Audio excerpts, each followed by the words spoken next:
Mesdames et messieurs, d'abord, mes premiers mots seront pour évoquer la mémoire de vos camarades qui sont morts dans des conditions particulièrement tragiques sur la passerelle du Queen Mary.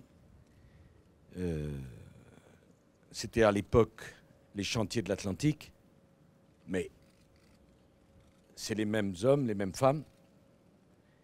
Et jamais je n'oublierai tous ces cercueils ouverts et le drame qu'a vécu le chantier. Le Queen Mary, c'était une réussite, une fierté fantastique pour vous. C'est le paquebot le plus moderne au monde. C'est vous qui l'avez fabriqué. Et alors que tout le monde allait se réjouir que le Queen Mary fasse la fierté des chantiers, il y a eu ce drame. Je suis venu 4 fois ici. Une fois pour lancer un méthanier, et puis déjà 2 fois dans des circonstances extrêmement difficiles. Je sais très bien qu'ici, tous, vous aimez votre métier. Tous, vous avez une qualification. Et tous, vous n'avez qu'une seule exigence, pouvoir continuer à travailler dans la construction navale, chez STX, et qu'il y ait les carnets de commandes qui se gonflent. Votre première demande, elle est là.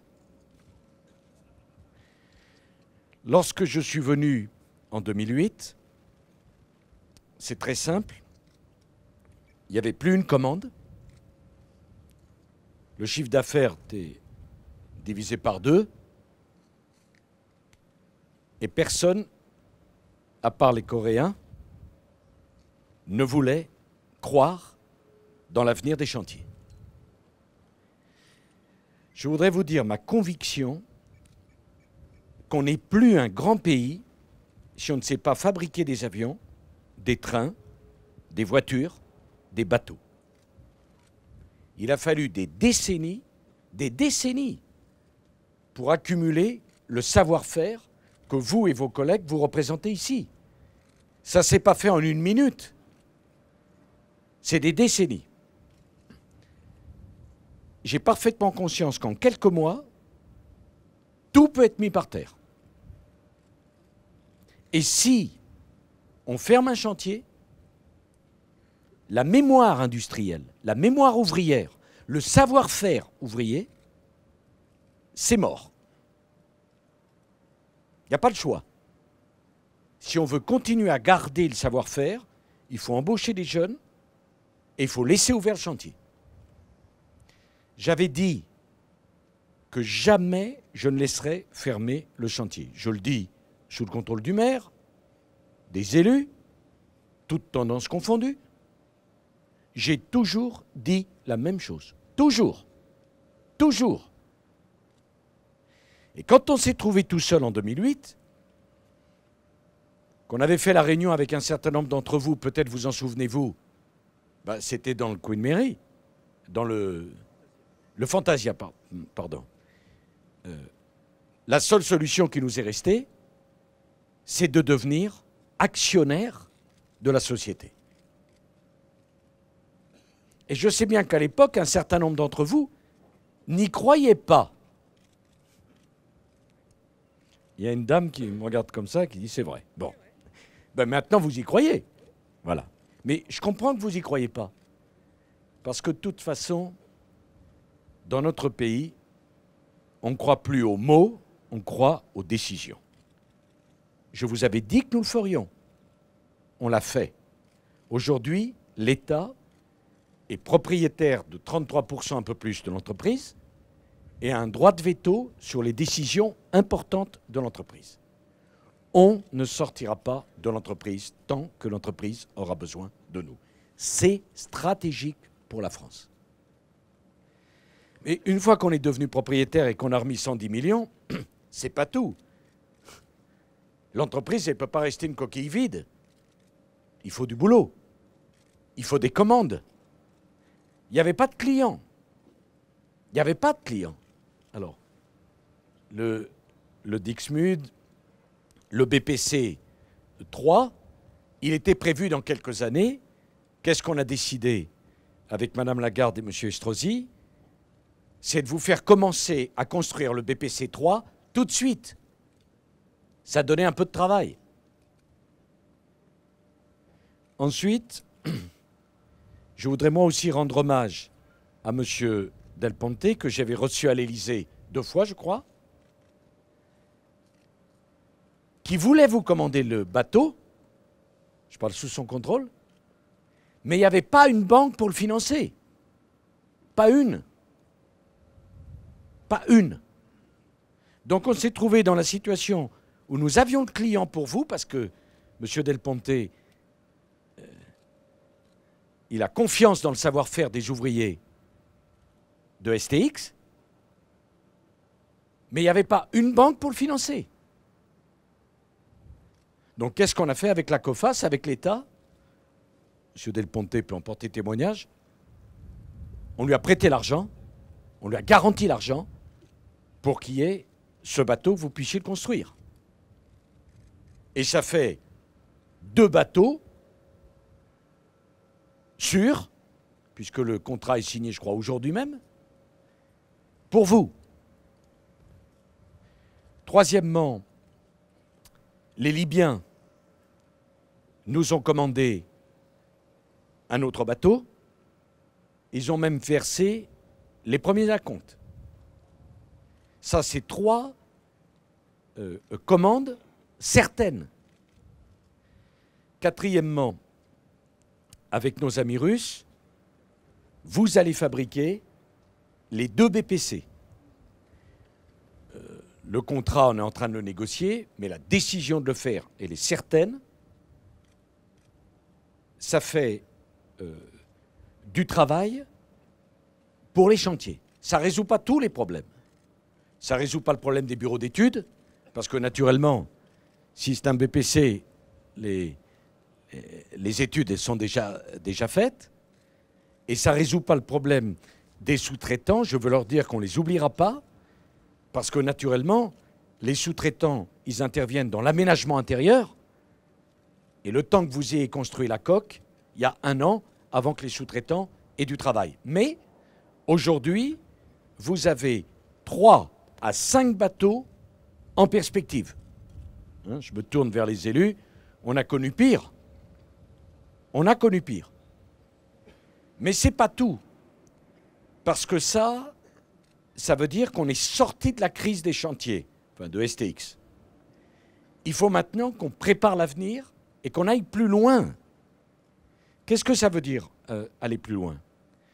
Ça veut dire d'abord jouer à fond la diversification de STX. Moi, j'appelle toujours les chantiers des chantiers. Voilà. Hein? D'ailleurs, j'ai vu que certains avaient gardé les vestes avec chantier de l'Atlantique. Mais la diversification, c'est notamment tout ce qui concerne les énergies renouvelables maritimes. Il faut absolument que vous puissiez concourir sur d'autres marchés que les seuls marchés traditionnels. Et nous allons vous aider à investir pour que vous puissiez vous diversifier. La France a pris des engagements en matière d'énergie renouvelable, de fabrication notamment de parcs d'éoliennes maritimes. Vous devez pouvoir concourir sur ces marchés. Deuxièmement, dans le cadre du grand emprunt, on va investir dans votre entreprise, notamment pour faire les démonstrateurs des navires du futur. C'est toute l'innovation. Donc non seulement on va continuer à être présent au capital, mais on va mettre de l'argent pour vous aider à vous diversifier et pour avoir de nouvelles capacités d'innovation. Voilà. Ça, c'est une stratégie très claire. Nous ne fermerons pas notre industrie de la construction navale. Alors, je sais que certains d'entre vous se disent comment il va faire entre STX et DCNS. Hein? Bon. Alors, DCNS, c'est une entreprise dans laquelle je me trouvais il y a quelques semaines. DCNS a un bon carnet de commandes rempli pour 4 ans. Chacun a sa spécificité, mais sans doute, on vous fera travailler ensemble sur la diversification, je veux dire les énergies renouvelables maritimes. Où vous serez plus forts ensemble. Donc, que je sois bien entendu ici, on n'a pas fait tout le chemin ensemble pour envisager la fermeture des chantiers de STX. Elle aurait pu se produire. On n'a pas traversé tout ça pour que ça soit fermé. Bon, moi, vous savez, à l'origine, j'étais pour qu'Alstom reste ici. Bon. Ils ont profité que j'ai quitté le gouvernement pour... bon, on ne peut pas être tout le temps, mais enfin, voilà. Bon. Mais moi, voilà, j'aime beaucoup cette entreprise Alstom, vous le savez. Je crois d'ailleurs en l'avenir des paquebots de croisière, par parenthèse, dans la société, je le dis à M. Del Ponte, que s'il avait un autre à nous commander, c'est nous, c'est ici, hein. C'est pas ailleurs. Hein. Bon, d'ailleurs, je veux que ça soit clair parce que j'ai rencontré vos organisations syndicales. Je les remercie d'ailleurs du long échange que nous avons eu. Je n'accepterai pas de transfert de technologie ailleurs et pas de délocalisation. Je ne fais pas tout ça. Non, vous savez, maintenant je connais tous. Donc si je le dis, c'est que je le tiendrai. On n'a pas fait tout ça. L'État n'est pas monté à 33% du chantier pour le faire délocaliser. Hein. Voilà, c'est ici. Bon.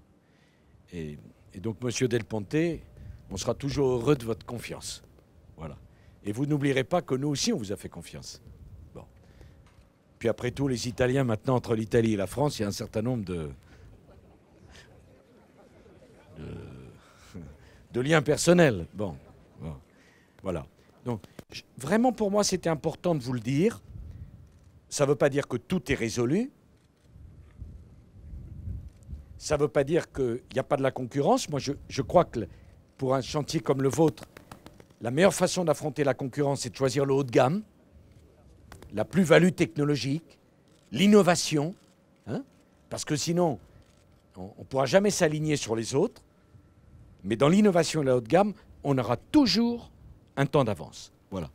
Et ça, je souhaite que ça soit bien clair entre nous. Alors, je sais que certains d'entre vous ont souffert, qu'il y a eu du chômage partiel, qu'il y a eu beaucoup d'inquiétudes. Mais à partir du moment où le carnet de commandes recommence à grossir, il n'y a aucune raison d'avoir de l'inquiétude. Et c'est ça le combat qu'on va continuer à mener. Alors, j'ai dit d'ailleurs à vos organisations syndicales que BPC 4, on n'allait pas l'anticiper, parce que moi je préfère que vous construisiez des navires pour des clients autres que nous, simplement. BPC 4, vous le construirez, mais BPC 4, il est prévu pour 2019-2020. PA2, pareil, je n'ai pas voulu prendre la décision maintenant, parce que si on avait pris la décision maintenant, que les choses soient claires, on ne le ferait pas. Donc en repoussant la décision sur PA2, le porte-avions numéro 2, on laisse une perspective. Vous le comprenez bien. Avec les déficits qui sont les nôtres, si je dois prendre la décision en 2010, la décision, il n'y a pas un seul d'entre vous qui pense qu'elle peut être positive. Bon. Donc en repoussant d'un an ou deux, on attend de voir l'évolution du secteur. Voilà. Hein. Je veux que ça soit clair. Enfin, je voudrais terminer par 2-3 petites choses. La première, je remercie la direction de l'entreprise parce que vraiment, ils se sont mobilisés. Ils ont été courageux. Il faut qu'on pense à embaucher des jeunes ici parce que c'est la seule façon de faire que le métier continue. Parce que quand on est soudeur, on l'apprend sur le tas. Parce que le métier, ça, bien sûr, il y a les formations, il y a les écoles, mais enfin, la meilleure école, c'est quand même de monter Dixmude. Parce que ça, il n'y a rien qui remplacera ce savoir-faire-là. Je l'ai parfaitement en tête. il faut qu'on investisse sur la formation professionnelle pour vous. Bon. Dernier point, parce que dans la vie, il faut avoir un minimum de courage. Bon. Quand j'ai dit je vais venir pour les voir, parce que ça fait 2 ans que je ne suis pas venu, et j'avais dit que je reviendrais tous les ans. Bon. Donc, ça commençait à faire long. C'est des années... bon. Et je veux que vous compreniez que pour moi, c'est un plaisir de venir. Mais ça ne servait à rien que je vienne avant qu'on ait ces décisions. Parce que vous m'auriez dit quoi? Pas de discours, des décisions. Vous le savez très bien. Donc, j'ai pris un peu plus de temps parce que les dossiers ont mis du temps à se construire, à se mettre. Mais je reviendrai régulièrement parce que cette entreprise, la vôtre, j'y suis très attaché et je suis persuadé qu'on peut réussir et en faire un fleuron. Vous avez dit qu'on n'est pas fiers de vous, mais on est fiers de vous. Ce n'est pas n'importe quel pays qui peut construire des bateaux comme cela. On est fiers de vous. Alors quand j'ai dit, bah, ça y est, les décisions sont prises, je viens. On m'a dit, c'est pas le moment. Ah. En France, c'est jamais le moment. Soit il y a des élections, soit il va y en avoir. Et là, il y avait la réforme des retraites. Il dit, tu vois pas? Allez là-bas. Bon. Moi, je pense qu'il faut expliquer les choses. Il ne faut pas fuir. On a des problèmes considérables de déficit, de compétitivité. Et moi, je pense qu'on ne résout pas les problèmes en les évitant, en se cachant, en mettant la poussière sous le tapis, en laissant aux autres les problèmes qu'on sait très bien que le pays doit affronter. Et c'est pour ça que j'ai rencontré vos organisations syndicales et je les remercie d'ailleurs du climat de la visite. Pourquoi je vous parle de ça? Parce que je comprends bien que ici, vous aimez tous votre métier, mais que c'est un métier pénible. Enfin, pénible, qu'on me comprenne. Ce n'est pas un métier pénible parce qu'il est passionnant. Il n'y en a pas un seul qui vient ici en traînant les pieds parce que tout le monde est fier de son métier. C'est pénible parce que physiquement, c'est dur. Physiquement, c'est dur. Et donc, dans le cadre de la réforme des retraites, je sais parfaitement que la pénibilité, c'est quelque chose qui vous préoccupe ici. C'est vrai. On a fait avancer les dossiers sur 2 sujets. D'abord, tous ceux d'entre vous qui ont commencé à travailler avant leurs 18 ans, on les laissera partir à la retraite comme c'était prévu. Et deuxièmement, tous ceux qui ont eu, du fait de leur métier, une invalidité à 20%, ils partiront à la retraite sans changement. Je veux d'ailleurs dire que pour tous ceux qui sont touchés par l'amiante, il n'y aura aucun changement. Aucun. On va avoir des discussions pour ceux qui ont été exposés à l'amiante mais n'ont pas été touchés. Je sais bien qu'il faut que je tranche cette question-là. Hein? Je ne le ferai pas aujourd'hui. J'ai demandé une expertise sur le sujet. Je veux pouvoir y réfléchir. Parce que mon but, c'est quand même une chose. C'est que chacun d'entre vous, quand le moment de la retraite sera venu, il puisse se dire, je pars à la retraite, j'ai cotisé toute ma vie, on va me payer ma retraite. Or, aujourd'hui, il ne peut pas se le dire. Ça, c'est quand même un problème qui se pose à moi. Moi, je veux pouvoir me regarder dans la glace et pas avoir menti.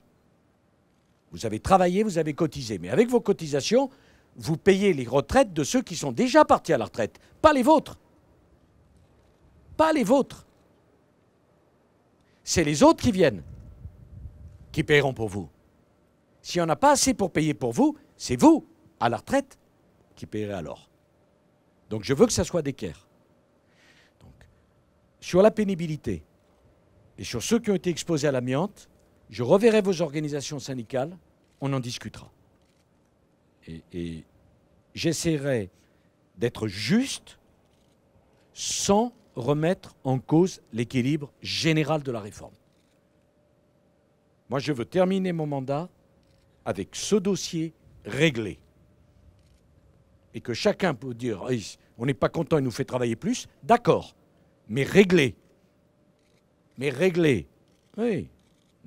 Je comprends bien que c'est plus facile de dire aux gens, vous travaillerez moins que vous travaillerez plus. Mais le jour où on part, et où il n'y a pas l'argent dans la caisse pour payer les retraites, à ce moment-là, vous les Français, nous les Français, on demandera des comptes. Et moi, j'aurais fait mon travail. Voilà. Je ne le dis pas pour avoir votre soutien. Je le dis parce que personne n'aurait compris que j'en parle pas. J'ai beaucoup de défauts, mais pas celui-là, lâcheté. Je respecte les opinions de chacun. Mais vous avez un travail à faire. Ce travail, il est dur. Le mien aussi. Mais je le fais. Voilà.